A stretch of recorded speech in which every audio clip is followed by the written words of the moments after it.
No podemos pensar en un futuro de igualdad de género sin la escuela, no la podemos pensar así. Manchando las calles de sangre y no les importa, no les indigna tanto como los monumentos. ¡Justicia no escucha!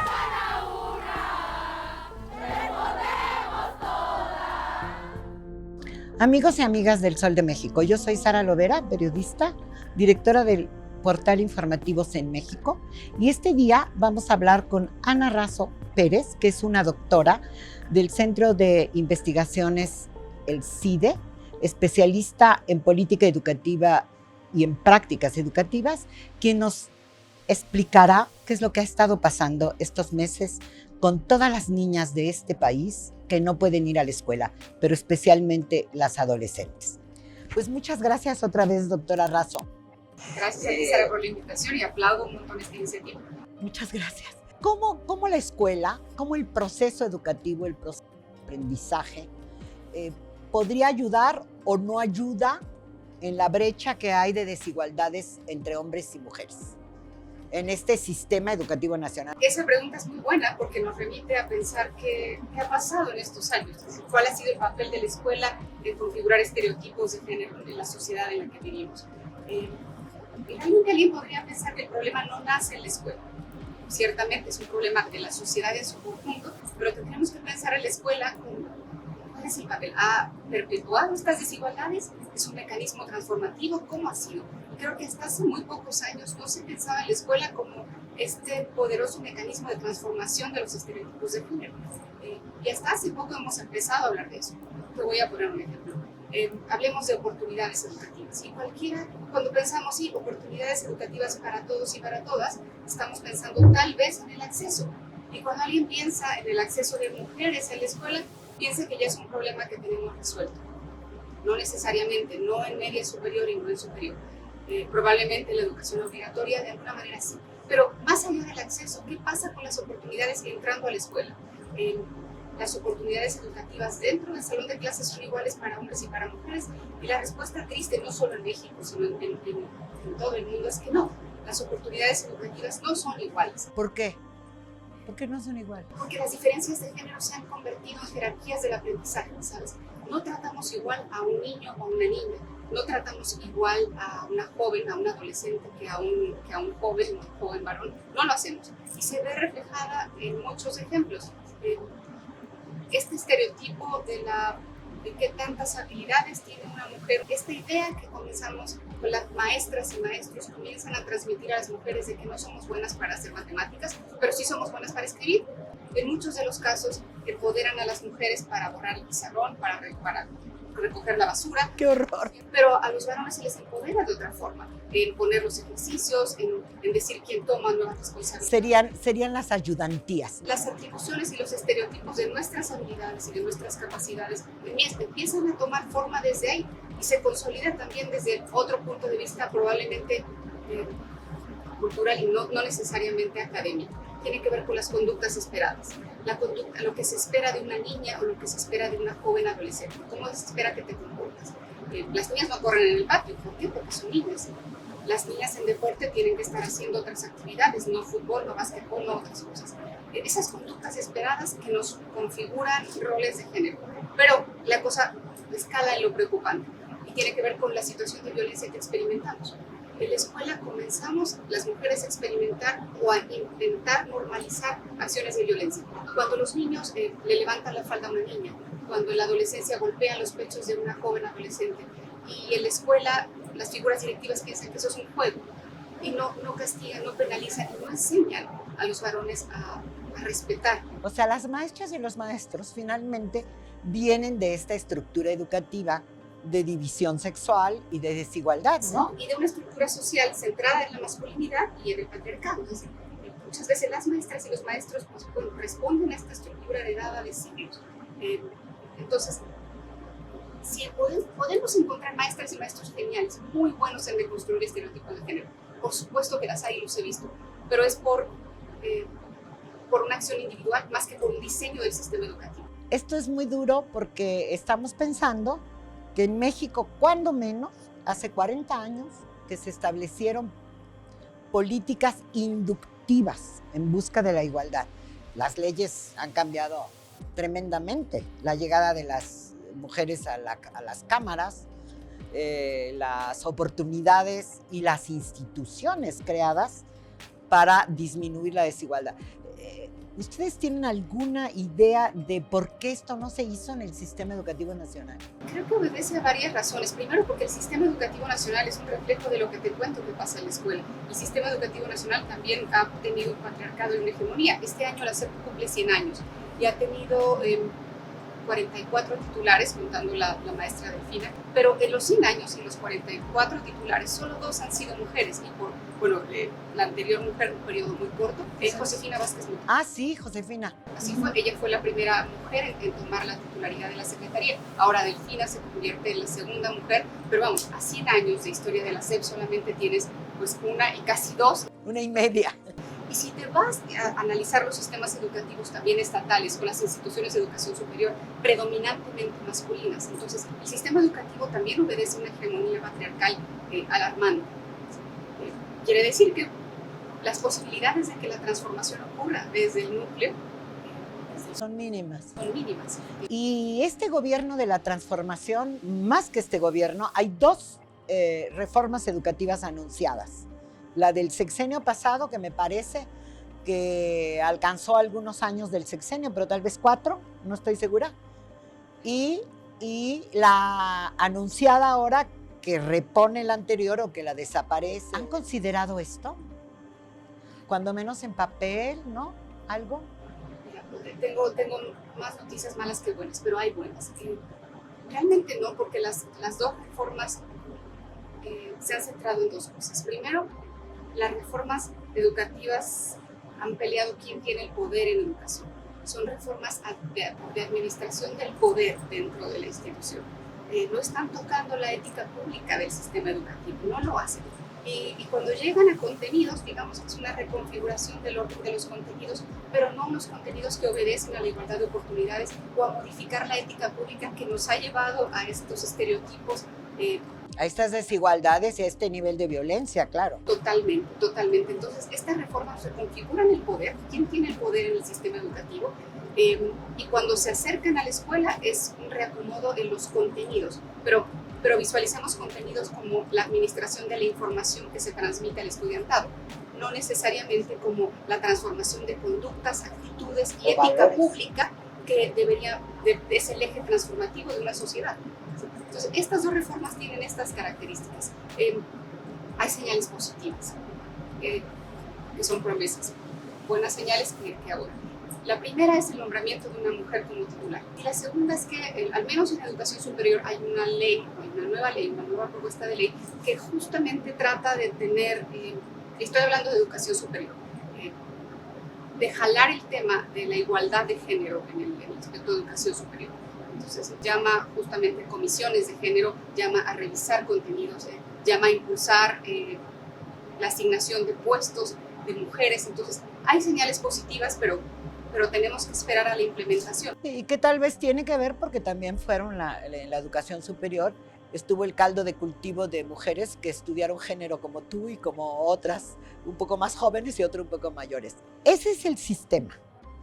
Con todo, uno piensa o uno sabe que la educación, el abrir las escuelas para mujeres en el siglo XIX, fue significativo para que las mujeres avanzaran en términos personales, ya sea para su desarrollo individual y después para participar primero en la revolución y luego en la construcción de un otro país que pensábamos.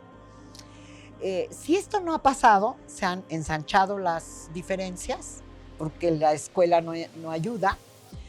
¿Qué va a pasar ahora con la pandemia? Las niñas, cuando tú y yo estamos hablando, ya cumplieron 1 año sin aula. El futuro no es muy alentador para las mujeres en épocas de crisis.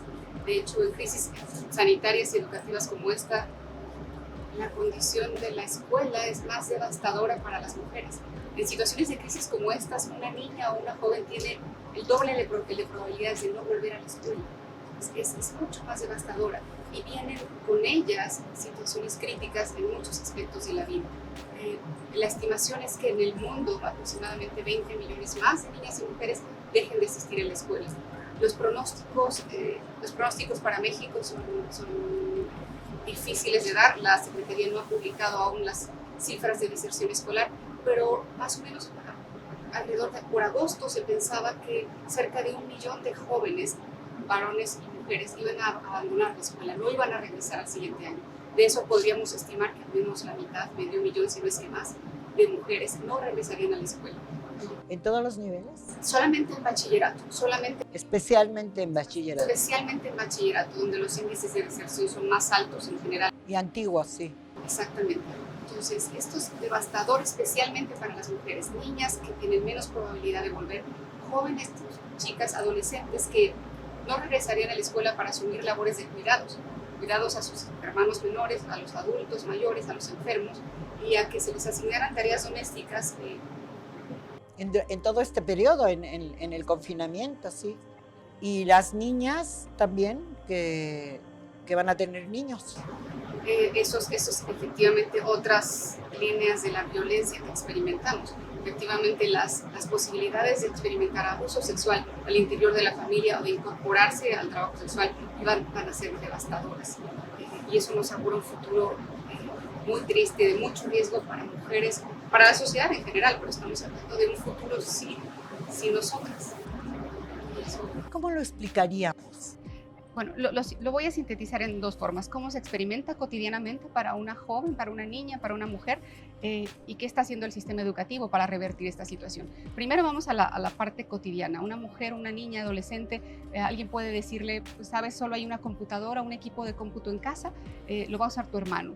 Entre tanto, pues bueno, tú me ayudas a hacer la comida, a preparar, a cuidar a tu abuelo enfermo, a cuidar a tus hermanos menores o a hacer las labores de preparación del hogar, simplemente, o ir a trabajar.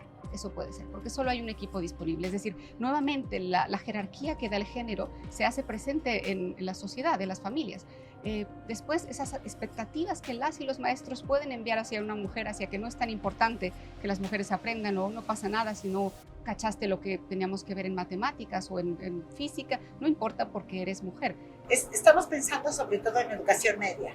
Sí, en educación no media. En la primaria. No en la primaria. En la primaria también. Aunque la disputa por las computadoras Exactamente. puede ser grave. Exacto, o el acompañamiento. Si solo puedes acompañar en las actividades académicas a alguno de tus hijos o hijas, probablemente alguien pueda decidir privilegiar al varón en cuanto a equipo, en cuanto a atención o en cuanto a asignar un espacio físico de tranquilidad y quietud para concentrarse en las actividades escolares.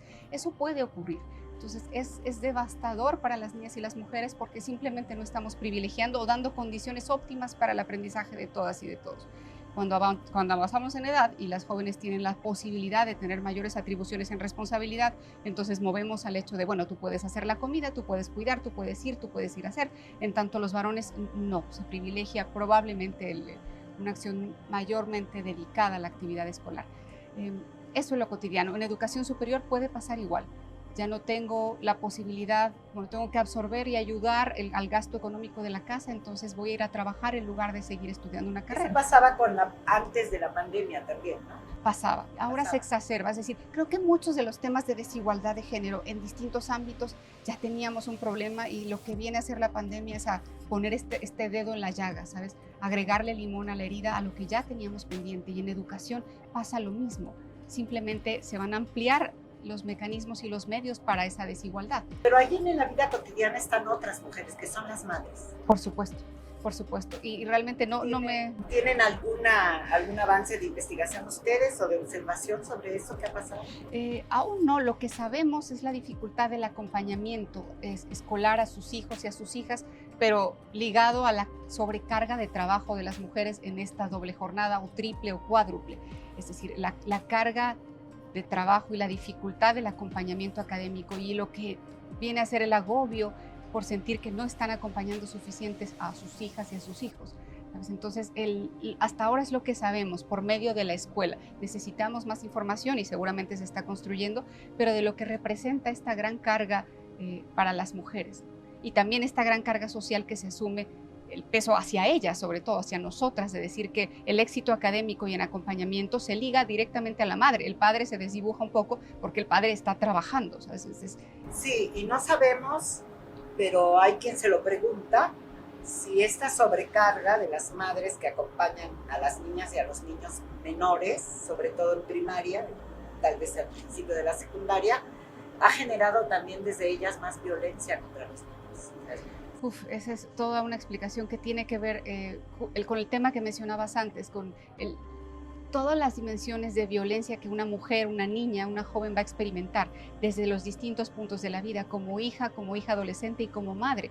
Es decir, la sobrecarga lleva pues obviamente a unos niveles de paciencia, la posibilidad de autoadministrarse, la posibilidad de tener ayuda que te alivie un poco esta carga, pues se ven mucho más disminuidas por el aislamiento. Entonces, el aislamiento nos va a colocar a las mujeres como más vulnerables a los espacios de violencia que ya eran preocupantes. Claro, y está combinado en este proceso de que ahora hay que aprender en la casa.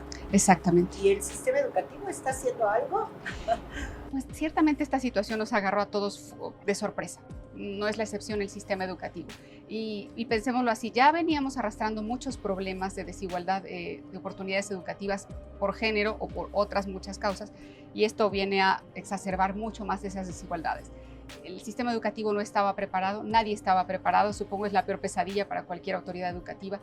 La respuesta que da es inmediata a tratar de no interrumpir el servicio escolarizado, pero esa no interrupción mantiene la neutralidad que es cómplice de esta desigualdad.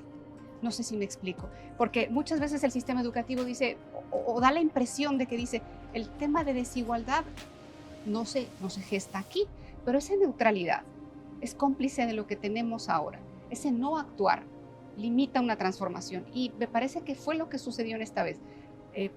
Lanza algo para no interrumpir los servicios escolarizados, ciertamente, pero no pone un énfasis en qué va a pasar con las muchas niñas y mujeres que van a abandonar el sistema educativo o que se ven excluidas. No lanza iniciativas que detengan y reviertan lo que va a pasar, lo que ya sabe que va a pasar, porque no es nuevo. Hay muchas crisis sanitarias, el ébola, por ejemplo, que nos trae ejemplos de lo que va a pasar con las niñas y mujeres. Entonces, en esa neutralidad de decir, yo hago oportunidades educativas para todas y para todos, desoye que la crisis no agarra igual a todos. Como decía, creo que decía esta ambientalista, esta chica, Greta Thunberg, decía, no estamos en no estamos en el mismo barco, estamos en la misma tormenta, solo que unos van en barco, otros en yate y otros nadando. Es lo que nos pasa justamente. No se trata de lanzar una oportunidad o una iniciativa escolarizada para todos de manera homogénea. Se trata de reconocer los más vulnerables. Porque resulta que además quizá no se planeó bien este tema de las televisoras, de los horarios en las televisoras, de las computadoras que fueron ofrecidas desde hace como 10 años. Exactamente, que no exactamente. Es decir, la misma organización para dar respuesta, digamos que no está dando respuesta. No es así, exactamente, y vuelvo al tema de antes de la pandemia y después de la pandemia. Antes de la pandemia, un problema del sistema educativo es asumir que todos los niños y las niñas que se dan cita en un salón aprenden de la misma manera, al mismo tiempo, de la misma forma, y todos vienen de condiciones iguales, con padres y madres que apoyan, que vienen todos desayunados, comidos, que no tienen ninguna preocupación y que están ahí listos para que su cerebro sea llenado con información. Asumir esa homogeneidad es dañina y terriblemente devastadora para combatir y para hacer algo en contra de la desigualdad de muchos aspectos, sobre todo de género. Aquí se asumió que todos tenían internet, un espacio seguro, y que lo único que hacía falta hacer era ponerte un calendario para que no perdieras la noción de las cosas. Todos asumimos que tenemos mamá, papá o un entorno familiar propicio para el aprendizaje, condiciones y equipos propicios para hacerlo de la mejor forma. Eso no pasó. Se asumió que tenemos internet de alta velocidad que nunca se interrumpe, equipos personalizados, y no. Las televisoras es una cosa que hay que ver con mucho detalle y atención. También el espacio que se les dio a herramientas como Google, en donde se le lanzó un montón de información personalizada de padres y madres, y no sabemos quién está administrando y qué se está haciendo con esos datos, por ejemplo. Exacto, eso es algo que hay que ver igualmente con las televisoras, pero ¿Por qué no trabajamos en el acceso a Internet para todos? O sea, ¿por qué no llegamos y empujamos en cosas que en la infraestructura educativa iba a mantener como igualadoras o como potenciales igualadoras en el acceso a Internet, por ejemplo? Entonces hay muchas cosas que revisar en la estrategia y sobre todo que cuando vemos lo que sucede en Aprende en Casa, estamos retomando los errores que ya traíamos en la intervención presencial de los salones. Asumir que el aprendizaje es información y dejar de lado que el aprendizaje tiene la naturaleza de interesar a la otra y al otro por aprender, en sembrar esa semilla de la curiosidad que te da el aprender para toda la vida. ¿Cómo vamos a regresar? No se ve cercano, pero tal vez el llamado es cómo debemos de regresar y tal vez las lecciones, espero que la nueva titular de educación tenga la apertura para identificar cosas que se pueden transformar. Y tal vez tenemos la oportunidad ahora de repensar la escuela, de repensar la actividad de aprendizaje, de volver a lo neurálgico que es el aprendizaje, que es ese interesar a las niñas y a los niños por aprender. Creo que para muchas familias, para muchas madres y padres, hemos entendido la escuela no solo como el espacio de cuidado y de retención de la infancia y de la juventud, sino como el espacio donde se construye la sociedad que queremos. Tenemos que recuperar eso en la escuela, revalorizar esa, bueno, la palabra revalorizar me da miedo, pero volver a concebir a la escuela, al ejercicio docente y a la actividad que sucede ahí con la esperanza del futuro que tenemos. Y para la desigualdad de género no es el único camino, pero no podemos pensar en un futuro de igualdad de género sin la escuela, no la podemos pensar así.